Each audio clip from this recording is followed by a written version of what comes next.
میرے دل میں ہے یاد محمد، میرے دل میں ہے یاد محمد، میرے ہونٹوں پہ ذکر مدینہ، تاجدار حرم کے کرم اعوذ سے۔ باللہ من الشیطان الرجیم، بسم اللہ الرحمن الرحیم۔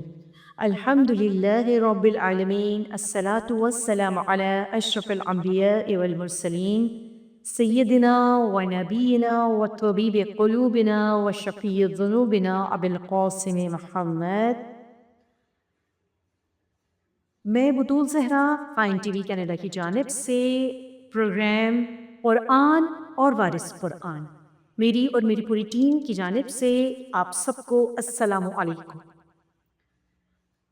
اس رمضان المبارک میں ہمارا سلسلہ چل رہا ہے قرآن اور وارث قرآن، تو یہ دونوں قرآن اور اہل بیت اطہار لازم و ملزوم ہے، اور بالکل اسی طرح سے قرآن جو ہے رمضان کے مہینے بہت زیادہ مطابقت ہے، کیونکہ ہر مسلمان رمضان کے مہینے میں روزانہ ہی الحمدللہ ہمارے گھروں میں قرآن کھولا جاتا ہے۔ ہر مسلمان کے گھر میں، چاہے وہ دنیا کی کسی گوشے میں بھی رہتا ہو، لیکن تلاوت قرآن کی جاتی ہے، قرآن کو کھولا جاتا ہے، قرآن کو پڑھا جاتا ہے، ان کے ارواح پر نگاہ کی جاتی ہے۔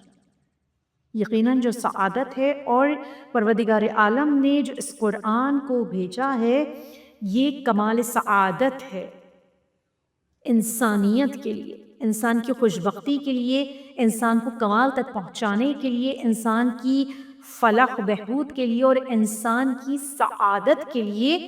یہ کلام الہی، ایک نور الہی جو خدا نے اس کتاب کو اس کائنات عالم میں بنی نوع انسان کے لیے بھیجا ہے، تاکہ وہ کمال تک پہنچ سکے، اس پر عمل کر کے، اس کی تعلیمات پر عمل کر کے، اس کو پڑھ کے فلاح پا سکیں۔ اور یقیناً عظمت ہے، خوش بختی ہے ان صاحبان ایمان کے لیے کہ جو اس پر عمل کرتے ہیں، اس کو پڑھتے ہیں، تلاوت کرتے ہیں اور اس پر عمل کرتے ہیں۔ یقیناً خدا کی بارگاہ سے ان کے لیے بہترین اجر ہے، اور اس کی حقانیت کے لیے، اس کلام الہی کی حقانیت کے لیے، اس کی عظمت کے لیے یہ کافی ہے، فقط ایک یہ جملہ کافی ہے کہ تم اس کی مثل لا نہیں سکتے، کیونکہ کائنات کے ہر علم کو خدا نے اس میں سمو دیا، اس اپنے کلام میں سمو دیا۔ شام قیامت تک جتنے علوم آ چکے ہیں اور آنے والے ہیں، سب اس قرآن میں موجود ہیں۔ تو یہ قرآن جو کثرت سے تلاوت کرتا ہے، تو ہمیں روایات میں ملتا ہے کہ روز محشر ایک بہت ہی خوبصورت، ایک مجسم شکل میں قرآن سامنے ہوگا، بہت ہی خوبصورت، بہت ہی نورانی، بہت ہی حسین شکل ہوگی، قرآن سامنے ہوگا۔ پروردگار عالم، یہ بندہ مومن وہ ہے کہ دنیا میں جس نے مجھے خوش کیا، یعنی کہ میری تلاوت کر کے جو کچھ اس میں پیغام تھا اس پر عمل کر کے اس بندہ مومن نے مجھے خوش کیا، آج پروردگار تو اسے خوش کر دے، تو اس وقت پروردگار عالم اس بندہ مومن کی روز جزا، روز محشر، اس بندہ مومن کے ایک ہاتھ کو اپنی رضا سے بھر دے گا اور دوسرے ہاتھ کو اپنی رحمت سے بھر دے گا۔ مومن کے ایک ہاتھ میں خدا کی رضا ہوگی، دوسرے ہاتھ میں خدا کی رحمت ہوگی، تو ایک مومن کو اور کیا چاہیے؟ قاری قرآن کے لیے، تلاوت قرآن کرنے والے کے لیے پھر اس کے بعد حکم پروردگار عالم ہوگا کہ بہشت میں داخل ہو۔ اور جب ایک بندہ مومن، ایک قاری قرآن جو اہل بیت کا بھی چاہنے والا ہے، کہ جس نے اہل بیت سے قرآن کو سیکھا ہے، اہل بیت کے در سے لیا ہے، وہ جب داخل بہشت ہوگا تو ندا آئے گی، حکم ہوگا کہ قرآن کی آیات کی تلاوت کرتے چلے جاؤ، خدا جنت میں، بہشت میں تمہارے درجات کو بلند کرتا چلا جائے گا۔ تو ایک بندہ مومن آیت قرآن کی قرآن کی آیتوں کی تلاوت کرتا چلا جائے گا، خدا اس کے درجات کو بلند کرتا چلا جائے گا. خدا اس کے جو میں اور آپ ہمارے بچے روزانہ جو ہماری جانے پہچانے سورہ ہیں جن کی ہم تلاوت کرتے رہتے ہیں، الحمدللہ سورہ یاسین ہے، سورہ رحمان ہے، سورہ الحمد ہے، سورہ نصر ہے، سورہ اخلاص ہے، مطلب کتنے قرآن کے ایسے سورے ہیں، سورہ واقعہ ہے کہ جو ہم ماشاءاللہ سے روزانہ ہی سب تلاوت کرتے ہیں الحمدللہ. تو کہتے ہیں کہ جتنے آیات یاد ہوں گی، جتنے سورے یاد ہوں گے، ایک بندہ مومن ان کی تلاوت کرتا چلا جائے گا، خدا ان کے درجات کو بلند کرتا چلا جائے گا. اور دیکھیے جب ہم قرآن پڑھتے ہیں دنیا میں اور خصوصاً اس کا ترجمہ پڑھتے ہیں، اس کی معانی اور مفہوم پڑھتے ہیں، تو میرے چوتھے امام علی زین العابدین علیہ السلام ارشاد فرماتے ہیں کہ قرآن کے 70 باطن ہیں. 70 باطن ہیں، یعنی کہ اگر آپ قرآن کی ایک سورے کو، چند آیات کو یا ایک آیت کو ایک دفعہ پڑھیں گی تو آپ کو محسوس ہوگا کہ قرآن یہ حکم دے رہا ہے، ہمیں سے یہ پیغام مل رہا ہے. پھر جب دوبارہ پڑھیں گی تو آپ کو کچھ اور محسوس ہوگا. پتہ چلا کہ بار بار کسی سورے کی آیت کی ترجمے کی تلاوت کرتے چلے جائیں، اسرار کھلتے چلے جاتے ہیں، باتیں کھلتے چلے جاتے ہیں. اور یہی وجہ ہے کہ جب حضرت حجت بقیت اللہ امام زمان علیہ السلام ظہور فرمائیں گے، امام زمانہ کا ظہور ہوگا، تو جیسے کہ چوتھے امام نے ارشاد فرمایا کہ قرآن کے 70 باطن ہیں، تو امام زمان قرآن کے باطن پر سے پردہ ہٹائیں گے، باطن کو، قرآن کے باطن کھول کر بیان کریں. جو 70 باطن ہیں ان کو کھول کر زمانے کے امام بیان کریں. تو قرآن اور اہل بیت ایک دوسرے سے جڑے ہوئے لازم و ملزوم ہیں. جو صفت قرآن کی ہے وہی وارث قرآن کی ہے. قرآن نور ہے، وارث قرآن بھی نور. قرآن طاہر ہے، پاک و طاہر ہے، خدا کا کلام ہے، پاکیزہ ترین کتاب ہے. اور اہل بیت اطہار ایسے پاک و طاہر ہیں کہ قرآن میں جن کی طہارت کا ذکر پروردگار عالم کر رہا ہے کہ انما یرید اللہ لیذھب عنکم الرجس اہل البیت ویطہرکم تطہیرا. تو یہ ایسے پاک و طاہر ہے. قرآن طاہر و اطہر، اہل بیت اطہار پاک و طاہر. قرآن نور ہے، اہل بیت اطہار نور الہی کی، نور الہی کی وہ میں کہوں کہ اگر شمع ہیں کہ جنہوں نے اپنے نور سے اس کائنات عالم کو روشن کیا. خدا نے اپنے نور سے اہل بیت کو خلق کیا ہے. تو جو صفت قرآن کی ہے وہی وارثان قرآن کی ہے، وہی اہل بیت اطہار کی ہے. قرآن ہادی ہے، ہمارے لیے ہدایت ہے.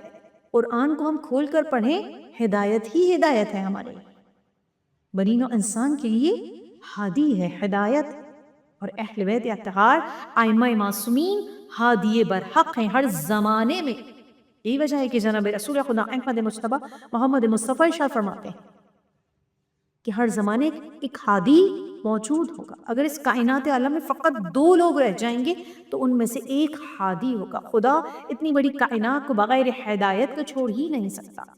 تو قرآن ہادی، اہل بیت اطہار ہادی، خدا کے چنیدہ ہے، خدا کے بنائے ہادی برحق. تو پتہ چلا جتنی صفات قرآن کی وہی صفات اہل بیت اطہار کی ہیں. بلکہ اس کمال کی ہستیاں ہیں اہل بیت اطہار کی کہ امیر المؤمنین علی ابن ابی طالب مولا کائنات ارشاد فرماتے ہیں کہ اگر میرے لیے مسند علم بچھا دی جائے تو اہل توریت لے کر آئیں، اہل زبور لے کر آئیں، اہل انجیل لے کر آئیں، اور اہل قرآن لے کر آئیں. میں ہر صاحب کتاب کو اس کی کتاب سے ایسا فیصلہ دوں گا کہ ہر کتاب اپنے منہ سے بول اٹھے گی علی نے وہی فیصلہ دیا ہے جو خدائی فیصلہ ہے. کیوں؟ کیونکہ یہ وارث قرآن ہے. کہ جب مولا کے ارشاد فرماتے ہیں کہ جب میں توریت پڑھوں گا تو توریت کا رکو، توریت کی سطر، توریت کا حرف کہے گا. موسیٰ ایسا نہیں پڑھ سکتے تھے جیسا علی ابن ابی طالب پڑھ رہے ہیں. جب زبور پڑھوں گا تو لہن داؤدی مجھ پر سے نثار ہو جائے. جب میں انجیل پڑھوں گا تو چرخ چہارم سے عیسیٰ مجھ داد دیتے ہوئے نظر آئیں گے.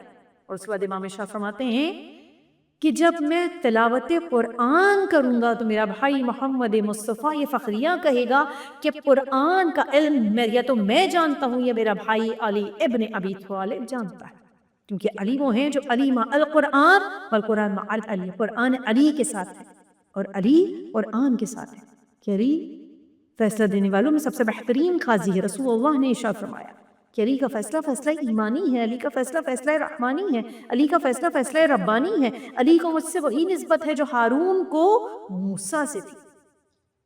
یہی وجہ ہے رسول نے کہا نا علی کا فیصلہ فیصلہ ایمانی ہے، رحمانی ہے، کہ جب کسی نے اعتراض کیا تھا کہ یا علی جب بھی آپ کے پاس کوئی سوال پوچھنے کے لیے آتا ہے، کوئی فیصلہ کروانے کے لیے آتا ہے، آپ فوراً قرآن سے فیصلہ دے دیتے ہیں۔ آپ کو یہ پریشانی نہیں ہوتی، یہ خوف نہیں ہوتا کہ میں کوئی غلط فیصلہ نہ دوں، میں کوئی غلط جواب نہ دے دوں۔ آپ وقت نہیں لیتے، کتنا مشکل سے مشکل سوال ہو یا علی فوراً جواب دے دیتے ہیں، قرآن سے دیتے ہیں۔ مولانا نے ارشاد فرمایا کہ تیرے ہاتھ میں کتنی انگلیاں ہیں؟ کہا مولا میں آپ سے کہہ کیا رہا ہوں اور آپ مجھ سے کیا سوال کر رہے ہیں؟ کہا تیرے ہاتھ میں کتنی انگلیاں ہیں؟ اس نے بغیر سوچے سمجھے بغیر دقت کیے فوراً فی البدی کہا کہ میرے ہاتھ میں 5 انگلیاں ہیں۔ کہا تو نے سوچنے کا وقت نہیں لیا، تجھے یہ خوف نہیں ہوا میں کوئی غلط جواب نہ دیا؟ علی اس نے سوچنے کی کیا بات ہے، یہ ہاتھ ہر وقت میری نگاہوں کے سامنے ہے، بس یہ سننا تھا۔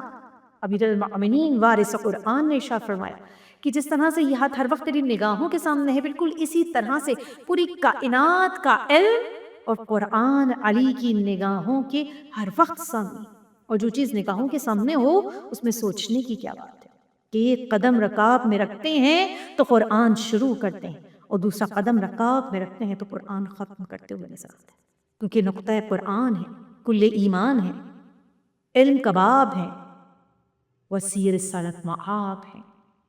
تو شکر ہے اس پروردگار عالم کا کہ اس نے ہمیں ان ہستیوں کے دامن سے منسلک کیا جو وارثان قرآن ہیں، جو خدا سے محبت کرتے ہیں، خدا کے کلام سے محبت کرتے ہیں اور خدا کے بنائے ہوئے ہادی ہیں۔ تو پروردگار اس برکتوں، رحمتوں، عظمتوں والے مہینے میں ہم سب کو توفیق عطا فرمائے قرآن کو پڑھنے کی، قرآن کے کچھ سمجھنے کی، اس سے ہدایت پانے کی اور اس پر عمل کرنے کی خدا ہم سب کو توفیق عطا فرمائے۔ والسلام علیکم ورحمۃ اللہ وبرکاتہ۔ رمضان رمضان یوں قائم ہے، رمضان رمضان رمضان یوں قائم ہے۔